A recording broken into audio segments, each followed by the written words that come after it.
TJ, that will never be a bestseller because it's specific to a certain audience, right? By the time I pay for those books to be made, by the time I ship them out, by the time I fly out to some of these locations, teach the class, book my hotel, my rental car, come on back, I'm never going to be a rich man. Yeah, I definitely live a comfortable life, and I thank God for it every day. But it is literally, I truly believe at this point in time, my job is to stand in front of a crowd telling people you could do it. Because if I can have one police officer, one detective, one commander, anybody, make the right choices that lock somebody up for 6 more months. Let's say they get found not guilty at trial. They just spend 6 months in the county jail fighting their case. That's 6 months that he's not going to be at a gas station shooting at some other asshole and hit my kids on accident because they're in the backseat of my car with my wife pumping gas, you know? Good afternoon. Welcome to another episode of Kaizencast, Small Steps, Big Changes. Today's guest, Dom Cappelletti. What an incredible man. And here's what I want to tell you first of all. It's funny, we met each other in the gym, but we crossed paths because, as you all know, I'm a big fan of lions, not sheep. And I see him walk in with his hat on backwards, lion, not sheep. Then I see him walk in with his t-shirt, and then his son walks in with the hat on backwards, and I'm like, I need to go talk to this guy. And by the way, guys, when you see him, he's a mountain, so not a lot of people want to talk to him. But as time went on, we became very close, and the more I got to talking to him, his life is super interesting, and it's all about him being a cop who's a lieutenant. I want to read something to you guys, basically a quick little thing about his life. With 28 years of law enforcement experience, Dom has worked interview rooms and conducted thousands of interviews and interrogations as a senior detective for a large Illinois police department and multi-jurisdictional homicide task force. Having been targeted in a large-scale murder for hire plot on his own life, Dom has vowed to share his experiences and passions for training tomorrow's great interviewers. Guys, I didn't even know that until I did some research on him, but this gentleman right here is a fucking dude. Like, this is somebody you want in your life, and you need to listen to this stuff because this is really, really important. We're going to have a cool session about everything that's going to happen. We're going to chop it up, but he also wrote a book. It's called Crime. Right here, I advise everybody to go out and just go get it and read it, even if you don't want to be a cop. Or if you're not training to be one, because it's very, very interesting and there's some great stuff in here. So Dom, welcome. Thanks, TJ. Thank you so much for coming. Thanks for having me. Yeah, this is going to be great. Yeah. So before we get into your whole lifestyle being a cop, tell me growing up, like where you came from, all that stuff as a kid, and was that something that you wanted to do, or what led you into it? To be honest, for as far back as I can remember, you know, I grew up in Chicago, middle class. Both my mom and dad worked their asses off. My dad had 2 jobs. I'm one of 3, so I'm right in the middle, me and my 2 brothers. And I remember it was probably around late grammar school when I started stepping into high school. Being a cop is all I thought of, you know. One specific story that comes to mind was we were in, I think, spring break in Fort Lauderdale. Also, the first time I started to fall in love with Florida. How crazy. Going back, this is where I would end up with my family. What year was that? So I graduated high school in 91, so I'm guessing right around that time, right? There was a takedown. I was visiting my buddy whose parents had a condo on A1A in Fort Lauderdale. So him and I are just walking, you know, down the sidewalk, and 4 unmarked cars pulled up on the sidewalk, took down a guy in a takedown, drug takedown. I thought to myself, that's what I want to do. Yeah. So that was all I wanted to do. As I went to high school, same thing, college, that was my passion. And then once I got into law enforcement, I kind of got pulled into the whole detective position because I spoke fluent Spanish. And due to the area that I worked, Spanish speaking was definitely a tool that I needed. Absolutely. And never looked back. And I fell in love with the actual interviewing aspect of law enforcement, you know. Yeah. So tell me a little bit about that, what that led into. Like, I mean, obviously the book, I mean, the murder plot, all that. Let's talk about that, man. That's crazy. Started off like any other street cop.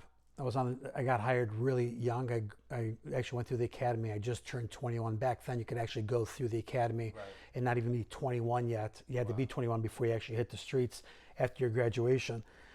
And took 2 tests, Chicago, and my home department was a suburb of Chicago, very similar to Chicago as far as crime rate.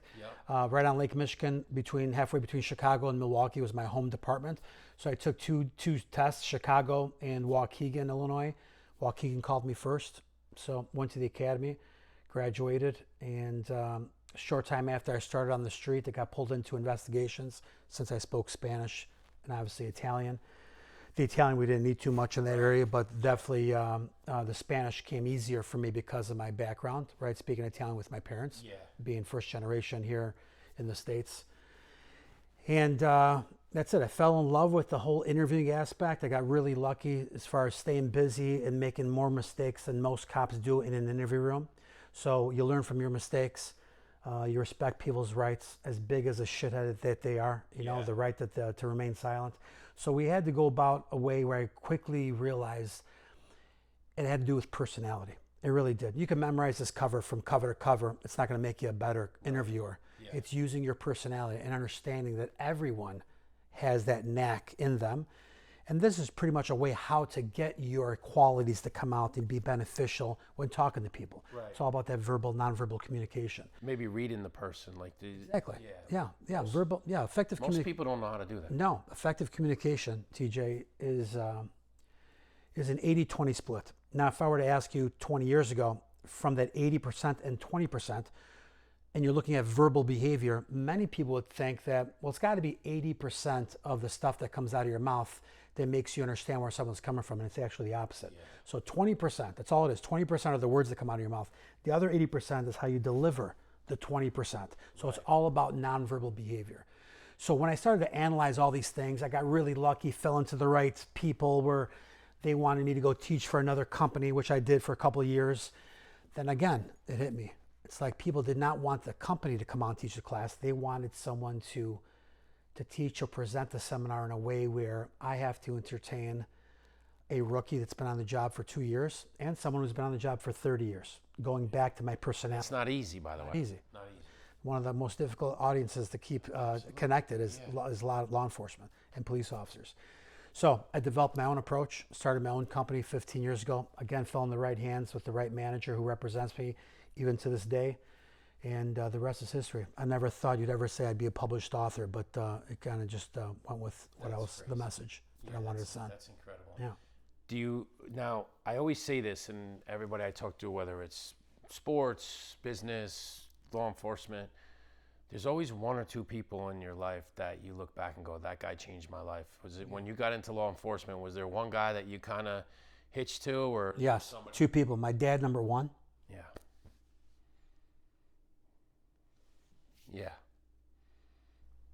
I know the feeling. Yeah. I know the feeling. Everybody knows I lost my dad on my birthday. Yeah. And I'm sorry to hear that. My dad, number 1, obviously, and he's still alive. So I appreciate that. And a dear friend of mine who was a supervisor at the time, Lou Tessman, who was pretty much my mentor. I talk about him in the thanks section of that book. So Lou Tessman and my pops were 2 people that kind of guided me down the right path. Yeah, my pops. Like I told him this off air, and it's the first time we talked about it, but losing my dad was probably one of the biggest things that ever happened to me. But the anger that it brought upon, along with the anger of not playing baseball, just made it even worse. And you could see that we're both emotional because they were a big part of our lives. Yeah, yours for sure. is still there. Like, exactly. Thank God you get to see him. Yeah. So putting some light to the topic, Lou Tessman was a sergeant at the time of the police department. Talk about overcoming your failures, right? So I finally get hired. My dream's coming true. They send me down to the State Police Academy, right? I failed the bench press. Never hit a gym before in my life when I was that age, ever. I was skinny fat, is the quote people would use today. Weak as fuck. I mean, I could lift a plate of pasta, but you could put me in a gym, and I've never seen the inside of a gym. So I make it through this whole process. Out of, back in the day, nowadays we're scrounging to get help and get good cops to get on the board. Back in the day, I took a test with, I want to say 800 people for 11 spots. For 11 spots. I'll never forget this. God gave me that 11th spot. That's where I landed on the list. So now I make it down to the academy. I fail the bench press. Academy sends me back to my home department. I'm driving down I-55 in Illinois. I have to call this sergeant to tell him I'm coming back, right? What's the next step? I'm thinking he's going to say, turn your shit in, on to the next, right? So he says to me, I'll never forget this. He says to me on the phone, Lou Testman says, very heavy voice, military guy in the Marines, just a very heavy voice. He's like, so listen now, what's going on with, what are your intentions? I go, sorry, I just don't want to quit. I want to be the police. And he's like, well, we got some things in the works. Why don't you come back to the police department on Monday, right? I go, yes, sir. He's like, well, I have two questions for you. Two questions for you. He's like, question number one, are you ready to quit? And I said, no, of course not, Right. And I said, I'll be there Monday morning, sir, right? And then the conversation kind of took a twist. I was about to hang up. And he's like, I go, sir, what was question number two? You never asked me what question number two was. He says, you're Italian, right? And I go, yeah. He says, your mom's a good cook, right? I go, yeah. He goes, what's your favorite dish? I go, I don't know, baked masticholi in the oven. He goes, my question is, have her make me one, and can you bring it to me on Monday when you come to the office? No problem. No shit. Here Monday morning walking in, my face is as white as a ghost because I'm not sure if I'm going to go to the academy or not, and I'm bringing in a 10-pound plate of baked masticholi, and they put it on his desk. So I was always a man to my word, at least at that point. Anyways, he got me to lose weight. We went back into the gym for next month and a half. Next academy opened up, past the bench press. And that's why I never left Waukegan. Even though Chicago called saying, hey, we're going to start your background, I never turned my back on the people that gave me that chance. And that's one of the most, guys, everybody, I say this all the time, accountability and being loyal to the people that have helped you is, I want to say it's something that it's an art we've lost in today's world. Yeah, unfortunately. Because sometimes we chase the almighty dollar. Sometimes we just don't believe in the person. Whatever it may be, I just think that we've lost that, and it's nice to hear that you. I was the same way. Like, I mean, I look back on some of the people that helped me, and it's the same exact thing. Yeah. And I'm still to this day loyal to those people. Yes. Have to be. Have to be. That's the way we were brought up, though. Yes, yeah, I agree. So that's great. So then you go there, you start. So tell me how we get into the whole. Now you're on the street, you're doing work that way. Yeah, worked as a uniformed cop, like everybody else, and because I spoke fluent Spanish, I never realized how much I would need it until I worked in that area of Illinois. High crime rate.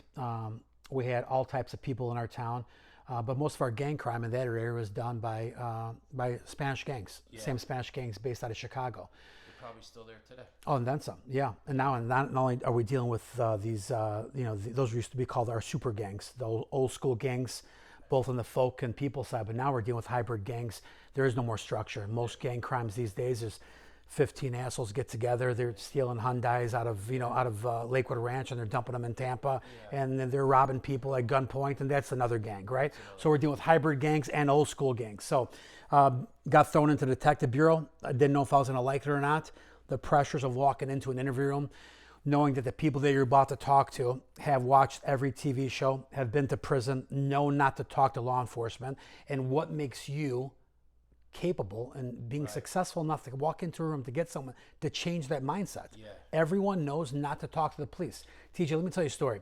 I teach classes across the country, from 30 people to 800 people I just had in Clearwater for the human trafficking conference. And I say this to everybody.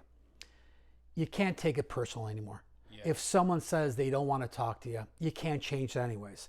And then the only way people start to understand that is until you put yourself in the bad guy's shoes. You want to know how a bad guy thinks? Put yourself in those shoes. So I always tell people, hey, I'll start off my conversation with my presentation that you should never talk to the police. Usually, in big crowds like that, I'll get a mixture of law enforcement, sworn and non-sworn. Those non-sworn could be counselors, advocates for victims. And when they hear things like a cop saying you shouldn't talk to the police, some of them are confused. Yeah. And what happens is I want to send the message where if we are the police and we're the first ones to understand the fact that you shouldn't talk to us, the only way you'll understand that if you put yourself in that scenario. For example, you get a call right now, or I tell the police officers in my classes, you get a call right now from your significant other. You answer your call, I'm like, hello? Hey, what's going on? Nothing, I'm at this training class. What's going on? And your wife, for example, says, hey, the weirdest thing happened this morning. Well, what happened? You left for class and the ring doorbell went off. I thought you forgot your key. I go to the door. I open the door. It's 2 FBI agents from the Tampa office. And you pause for a second. You're like, FBI? What do they want? And your wife tells you over the phone, I don't know, but they're asking me to follow them back to their office because they want to ask me some questions about you. What should I do? Everyone's first thought is, don't say a fucking word till I get there, right? I go, and you're the police. You did nothing wrong. See that feeling you get in the pit of your stomach? Yeah, I got it. I wasn't even part of it. Yeah, you can't take that shit personal no more. Yeah. So you could go to 100 different types of law enforcement classes. Everything is black and white. You go to a law update class starting January 1st, 2025. These are the new laws. You go to an accident reconstruction class. This is how you calculate the speed of the car when you hit the bridge. Right. The only thing people cannot ever figure out is what it takes as a person to walk into a room and get someone to confess to a crime. And that's the magic of the book. And I share my experiences in getting people to where they want to be successful. The only reason why I stand before a class or a seminar in front of 800 people, because collectively I made more mistakes than all those people put together. We correct those mistakes, we move on, we become more successful. Because at the end of the day, I never judge one of my victims. Could be an asshole gangbanger, still has a mom that has questions that need to be answered, right? So we're not God, we're not judges, we're not jurors, right? So our job is to present the best case possible. And that's the knack that I found, and I think I helped a lot of people during my career, just like they've helped me. And now I'm dedicated to helping anybody across the country. And see, that's the biggest thing that we talked off camera about this too. The whole worshiping money part of it. When you worship it, it's evil. But everybody that's come on my podcast, the biggest thing is they want to help others. Yeah. And we lose sight of that. And a lot of these, I say this all the time, quick twitch, fast twitch, Instagram, everybody sees all the cars, the riches, and not the hard work and not how they're helping others. Like there's a big difference. Yeah. And obviously you grew up, that's what you wanted to do from day one. Exactly. And now you're still doing it. And that's what life's supposed to be about. TJ, that will never be a bestseller because it's specific to a certain audience, right? By the time I pay for those books to be made, by the time I ship them out, by the time I fly out to some of these locations, teach the class, book my hotel, my rental car, come on back, I'm never going to be a rich man. Yeah, I definitely live a comfortable life, and I thank God for it every day. But it is literally, I truly believe at this point in time, my job is to stand in front of a crowd telling people you could do it. Because if I could have one police officer, one detective, one commander, anybody, make the right choices that lock somebody up for 6 more months. Let's say they get found not guilty at trial. They just spent 6 months in the county jail fighting their case. That's 6 months that he's not going to be at a gas station shooting at some other asshole and hit my kids on accident because they're in the backseat of my car with my wife pumping gas, Yeah. How many, which leads me into that, and I know everybody's going to want to know this. Yeah. How many shootouts, is that stuff you can talk about? I could. Yeah. Shootouts, like what was the worst one? What was the biggest gang? Like tell me some of that stuff. Like the reason why I could answer those questions is because I've never been in one shootout. Have I been present for several? Yes. Have I cried with some of my buddies who had to pull the trigger and take somebody's life? That's a scar. That's something they have to live with when they're justified, and they still have to live with that nightmare for the rest of their lives, right? I felt that the biggest thing that happened to me was that murder for hire plot. They just changed my entire concept of my whole approach on law enforcement and my family, and everything just flashed in front of my eyes, right? But I've sat there and cried with guys that have literally taken the life of people. We've kicked in doors where I could look into the bad guy's eyes and he's contemplating, do I reach for that AR-15 or do I not reach for the AR-15? And how many? Of course you can, right in their eyes. Almost like they're looking right through you because their mind is run, of course. Yeah, or that traffic stop with some gangbanger. Do I reach for that gun and blow this cop away when he comes to my window? Or do I just take another 10-year bit back in the Department of Corrections? So in 28 years, like any cop, and these days, it doesn't make a difference if you're in a small jurisdiction or large, a quiet, or I always say this, I retired with 52 open cases on my desk. 3 of them were homicides.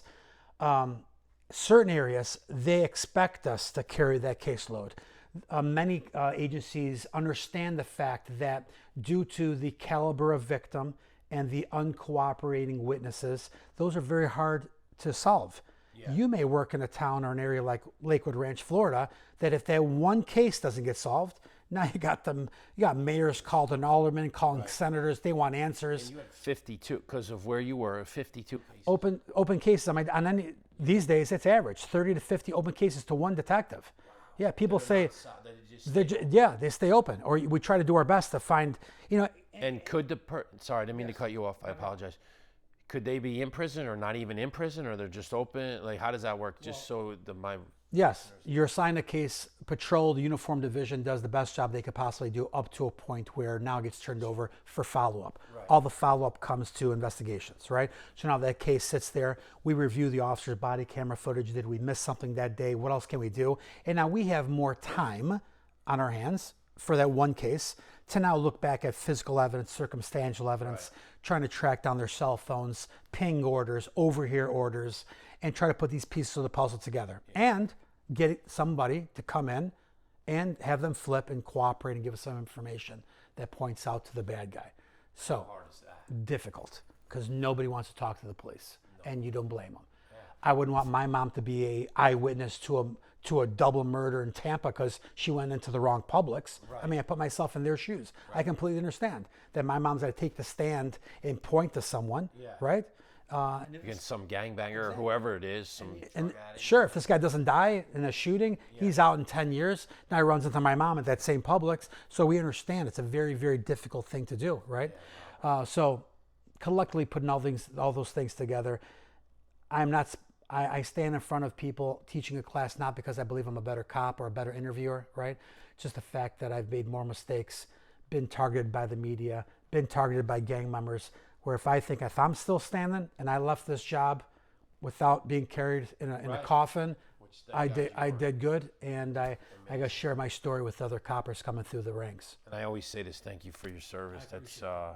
It's truly. I mean, my nephew is involved in law enforcement. I never was, but I always respect the shit out of you guys and all the stuff that happened in 2020, the funding the police and all that nonsense.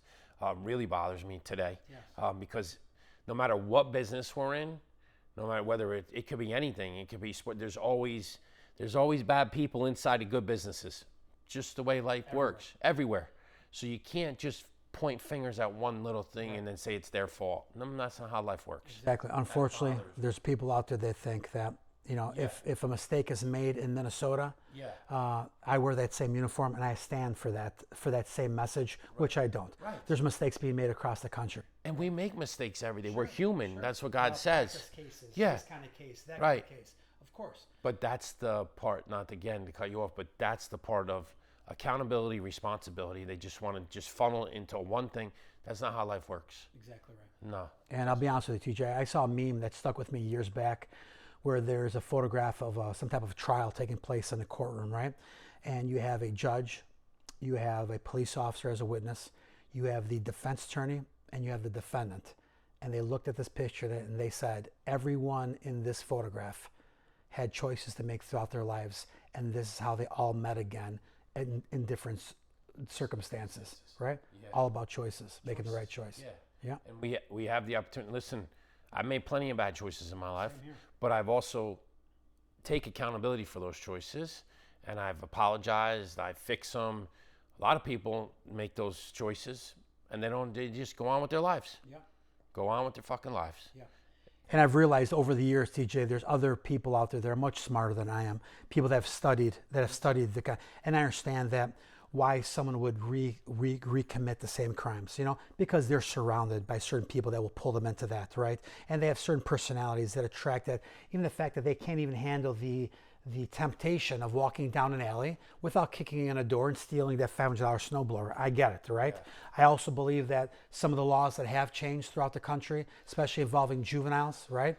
Because we're not dealing with your 13-year-old kid or my 13-year-old kid. We're dealing with a 13-year-old kid with the mentality of a 21-year-old, right? That thinks they can actually go out with a gun and rob somebody or take somebody's life, right? Flip side of that coin. I've also had juveniles confess to a double murder and look at me and say, am I going home today? Because they just can't grasp the realization of what's committed. Yeah. So that's crazy. Within the law, I do the best job I possibly can. and make the judges and the doctors and the psychologists come to trial to put their input in. My job is to testify the best way, truthfully, obviously, the best way I possibly can, and let the system take its course. I got a question for you. Yeah. How many people that you've seen on the stand do you think have lied? Plenty. Plenty, right? Plenty, my personal opinion. Yeah, no, it's just As far as reading verbal, nonverbal behavior, Exactly. again, just my That's what you opinion. do. Exactly right. Plenty. And that is, and I always tell this to coppers across the country, right? And that to your nephew as well. Today, in 2024, if you complete a police report and you press send, you have to ask yourself, if someone were to walk into that police department 5 years later with an iPhone video of what happened in that dark alley, it better match your report. In the academy, they brainwash us. You represent that badge, you represent that patch that's on your sleeve. Right. Take it from me. If you fuck up that last name that's on that name tag, it makes for a long 25, 30, 35-year career, because all you have is your word. And judges talk, attorneys talk, right? So you don't want to be that guy. Yeah. That is my advice to younger officers. Great advice. It's actually the best advice. Honestly, that's not just for officers. It's for everybody in this country. Yeah. Like literally, and for whatever reason, it's just, I tell this to my 10-year-old. It's easier to lie and to be a bad person sometimes than it is to be a really good person and deal with the consequences sometimes. Yes. And that's the thing, that people rather take the shortcuts. Again, it goes back to the quick instant gratification of where we live and what we do, and quick everything's, take in the sports world. These young kids don't watch a full game of anything. Football, baseball, basketball, they go on and they either watch YouTube and they see highlights and lowlights, and then it's boom, done. I saw the whole game. But that's not life. You got to go the behind the scenes, the practicing, all the other stuff that goes on with your stuff. I mean, think about all the hard work you put in before you got to even get on the street. Like the things you had to do. Like, I mean, the training, the mental preparation, all that stuff. And then you still go out and make mistakes. But the nice thing is, because of the way you were brought up by your pops and your mom, you have accountability for the rest of your life. For sure. So that part of your life was easy. There's a lot of people out there, and I don't know, I think about this on the gangbanger side. Like, we talk about this all the time, and with the crimes, I really think that when they don't have alpha in their life, and listen, it is coming, if you're a single mom and you're raising 3 boys, that's some hard shit that you got to do, but there's no alpha there to put their foot down. Sometimes these kids stray. I don't know. I mean, do you agree with that? I agree completely. Over the years, looking at the FBI statistics that we provide our numbers for our arrests back in our area, which is common across the U.S. as well, in the Midwest, the most dangerous time of the day for gang violence was usually in the evening hours. Right. Harder to spot gang members on the weekends. Over time, especially during my career, it changed between 3 p.m. and 6 p.m. was the most popular time for drive-bys and retaliations in gang violence. Why? That's the window of opportunity from when someone gets out of school, if they do go to school, and the time that mom and dad get back home. So that window is when they're roaming the streets. That responsibility, or lack thereof of that responsibility, trickles into the house, right? I've had single parents do a better job than any mom and dad, the team that I've saw when their kids have committed crimes. Then I also seen parents that have given up. Call mom and dad, come get your kid from the police department. They're not coming. They just can't do it no more. I've seen parents break down in front of judges, say, Your Honor, he doesn't listen to me, right? And the kid doesn't listen to the judge, doesn't listen to mom, could care less. He's brainwashed. He wants to go back to jail, go back to the juvenile lockup. It doesn't make a difference, right? But they have a mom and dad team, and I was never overly religious. But God, if you have a little bit of God and just the simple things like knowing right from wrong, and respecting that, What do you think? Like those kids, like I don't know if that ever happened to my kids. Like they just have no respect for anybody, and they get caught up in that shit. They'd rather be in prison. Yeah. Like what? Why? Because they get 3 meals a day, and it makes them feel bad. Like what? There's structure. Like what? Why would it cause them to think that that's better than having freedom? And I get it. Again, accountability. Maybe there wasn't an alpha person in their life. But like what? Why would they even? Why wouldn't? Or they do have a mom and dad, and the thing is that they don't even want a part of that. Like what? There's something mentally wrong. A lot of times when they get involved, in gang violence and drugs, right? Usually the first walls you're going to hit is mom and dad. They're going to be against you, right?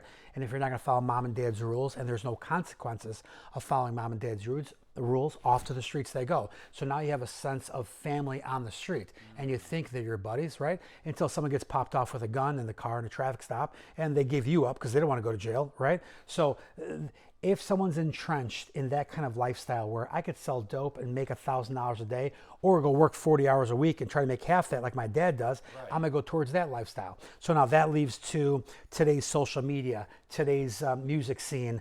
Now we got $1,000, I can smoke drugs all day and take out this girl that I couldn't afford and wouldn't look at me if I didn't have the $1,000 in my pocket. And then it's literally like they're rolling the dice every day. Like dope dealers become high-end dope dealers because they start off by selling a couple of bags of weed around the street corner. Now I'm getting a pound and I find 2 or 3 customers that'll buy a quarter of a pound from me, right? So from that point, now I'm bringing in more weight. And what happens is you start to connect yourself to a chain of customers because those people have to sell dope to those other people.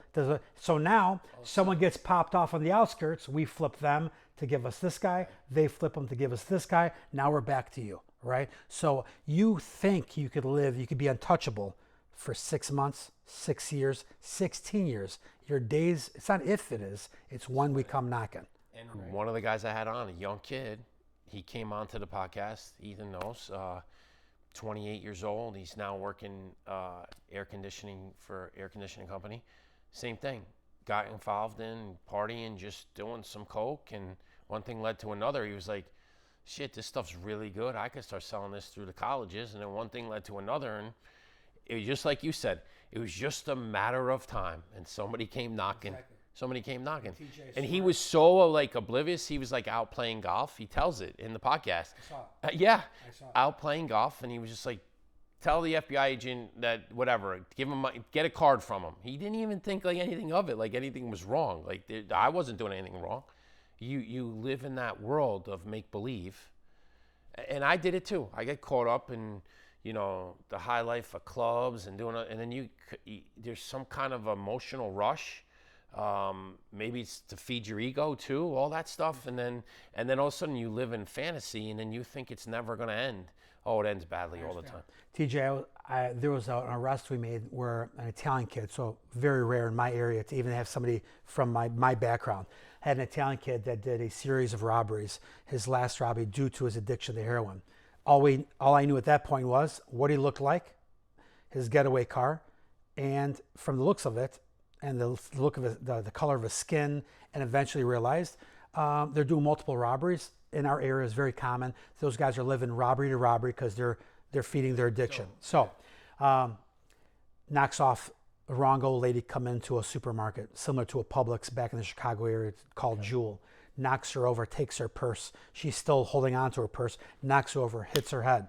I'll never forget this case because that lady, with all the injuries she had and her brain bleeding, she eventually dies.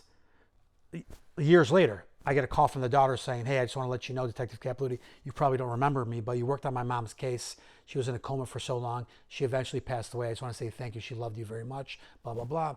And very thankful because she was well for a little bit and then she got sick, fell back into a coma. So I was able to speak with her for a brief time after the robbery. Long story short, we finally make the arrest. We take this kid into custody. Handcuffs go on. I could just feel his body deflate as if almost like, I don't want to go to jail, but this detective just saved my life because I was going to die and overdose anyways. Right. I get to know this. I get to speak to this Italian, at that point, a suspect who's now under arrest. And I walk in for the first time at the time, maybe I had 20 years on the job. For the first time in 20 years, he looks at me and says, I know how you're looking at me. And I was never a drug addict. I was never a stick-up guy. I would never knock over an old lady, right? He said, you and I have hung out in the same places. You just don't remember me. I remember you. This kid tells me, I remember you. I could tell from your last name. We're from the same neighborhood. We have similar friends. I had a paid condo in Addison, Illinois. I had two crotch rockets, 2 motorcycles. I had a Corvette. I got into one motorcycle accident that led me to pain medication, that led me to that addiction, and I flipped to heroin, and here I am doing stick-ups, right? So what I really felt at that point, I'm like, I never met a guy like this I could really relate to. Right. Since that interview, I always gave people the benefit of the doubt. Yes, this guy just took somebody's life, and I'm going to treat him as such within the limits of the law. But everyone has a story. Someone maybe didn't want to take that path and thought at the point they had no choice. And I think using my people skills has helped me connect to those kinds of people to get them to confess.